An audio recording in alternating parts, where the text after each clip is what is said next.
큰일 났다. 정부 재정이 망가졌으니까 이게 더 중요해. 물가가 안 오르는데 불황이 왔는데 지금 정신이 있나?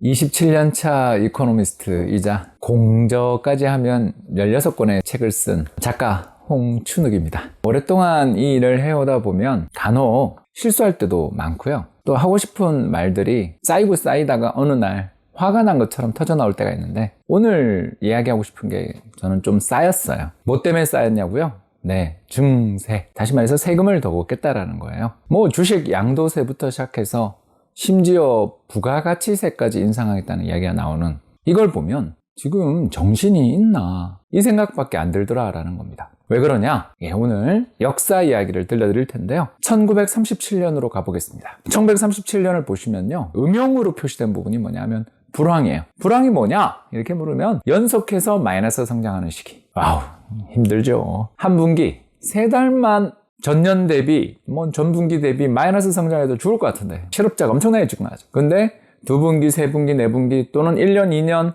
계속 마이너스 성장하고 있는 상황을 겪게 되면 이제 대불황, 또는 1930년 같은 경우는 대공황. 사람들이 그냥 멘붕했다 이거죠. 그만큼 힘든 시기입니다. 근데 그때 빨간 선이 뭔지 한번 봐주세요. 재정수지, 정부가 세금 걷어들인 거에서 얼마 썼냐, 이걸 측정한 거죠. 그래서 플러스 가면 흑자, 마이너스 가면 적자예요. 그런데 여러분, 경제가 죽을 것 같고 사람들 농장, 분노의 포도, 존 스타인백, 다들 힘들어 죽을 것 같은 세상이 왔는데 정부 혼자 흑자 내면 이거 나라 어떻게 됩니까? 실업률이 바로 급등하죠. 실업률이 급등했다? 전체 일자리를 찾으러 나간 사람 중에 일을 못하는 사람들, 실업급여를 받으려고 줄을 서 있는 사람들, 푸드쿠폰 얻기 위해서 아침부터 줄 서 있는 사람들이 몇 천만 명이 되는 세상이 됐다라는 거죠. 불황인데 꼭 그렇게 재정수지, 세금 더 많이 걷어서 흑자 내야 됩니까? 국민이 죽어가는데? 한 번 더 나가볼까요? 1997년입니다. 1997년, 한국은 외환위기 있었던 해죠. 근데 그때 일본이 무슨 짓을 했느냐 하면 소비세 인상했어요. 우리 일본 여행 가시면 최근엔 그래도 카드를 좀 받아주는데 일본이 카드가 진짜 안 되는 나라잖아요. 그래서 현찰을 내면 수북하게 잔돈 줬던 거 혹시 기억나세요? 난 분명히 1000엔짜리 샀는데 그 뒤에 보면 잔돈 부스레기 보면 50엔, 30엔 그럽니다. 왜 그러냐? 그게 소비세예요. 한국의 부가가치세에 해당되는 세금을 1000원짜리 사면 그 전에 30원에 세금을 붙이는 식으로 했던 거죠. 근데 이걸 언제 인상하냐면 1997년 봄에 인상해요. 30원에서 50원으로. 그래서 5%까지 인상한 거죠. 경제가 어려워서. GDP 갭이 뭐냐 하면요, 경제에 존재하는 재고입니다. 안 팔리는 물건이 많으면 이 빨간 선이 밑으로 내려가는 거죠. 불황에 재고가 쌓이는 거죠. 마이너스에 있다라는 건 경제의 재고가 많다. 안 팔린 물건이 많아서 파격 세일을 하고 있는 중이라는 건데, 그때 세금 인상한 거예요. 도대체 왜 저랬나? 궁금하죠? 그때 한국이랑 비슷했어요. 경제가 되게 어렵고 충격을 받아서 마이너스 성장하거나 경제가 어려운데 정부가 재정수지, 세금 걷어들인 거에서 돈 쓴 거, 이 차이가 적자 났다고, 큰일 났다. 정부 재정이 망가졌으니까 이게 더 중요해 라면 세금 인상했다는 거죠. 그러나 그러면 안 됩니다. 왜 그런가? 이유는 2가지입니다. 바로 2002년 미 연준이 1990년대 일본의 경험이라는 재밌는 보고서를 발간했는데 2가지 이야기를 해요. 자, 첫 번째, 인플레가 생길 때는 금리를 인상해서 잡을 수 있지만 경제에 재고가 넘쳐서 물가가 계속 하락하는 디플레, 물가 하락의 시기가 계속되면 그때는 대처할 방법이 없기 때문에 단호하게 대처해야 된다. 과하더라도 적극적인 정부 정책이 필요하다고 이야기합니다. 우리나라 소비자 물가 상승률 5월달에 마이너스였잖아요. 작년 한 해는 플러스 0.4%예요.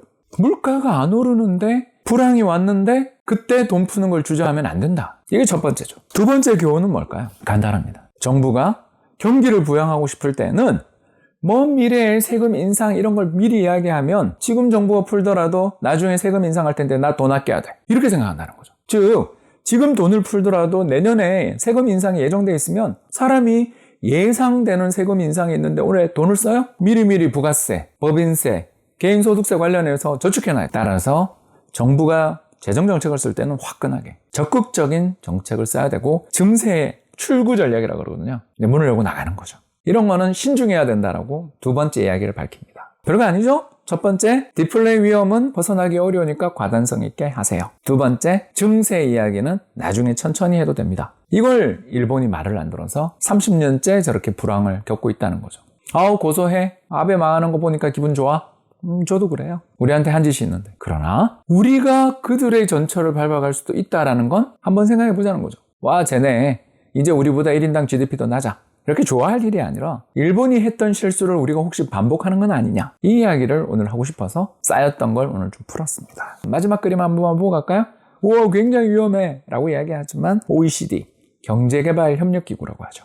이게 뭐냐면 선진국 클럽이에요. 1996년 우리 여기 가입하자마자 외환위기 났죠. 이 OECD 국가들 중에서 한국이 GDP 대비 국가부채, 다시 말해서 경제 한 해 벌어들인 전체 소득 대비해서 나라가 진 빚이 얼마냐 해봤더니 제일 낮은 편에 속하더라. 가장 건실한 편이더라라는 거죠. 지금처럼 재정이 건전한 건 결국 경제에 어려움이 닥쳤을 때를 위해서 모아둔 거잖아요. 지금처럼 마이너스 성장에 학도 잘 못 다니고 마스크 쓰고 다니면서 식당에서조차 거리두기 하고 있는 이럴 때 돈 좀 화끈하게 풀어 경기를 살리고 디플레, 물가 하락의 위험을 퇴치하자. 제발 증세의 증자도 적어도 내년까지는 안 봤으면 좋겠다. 이 말씀 드리고 싶었어요. 지금까지 시청해주셔서 대단히 감사합니다.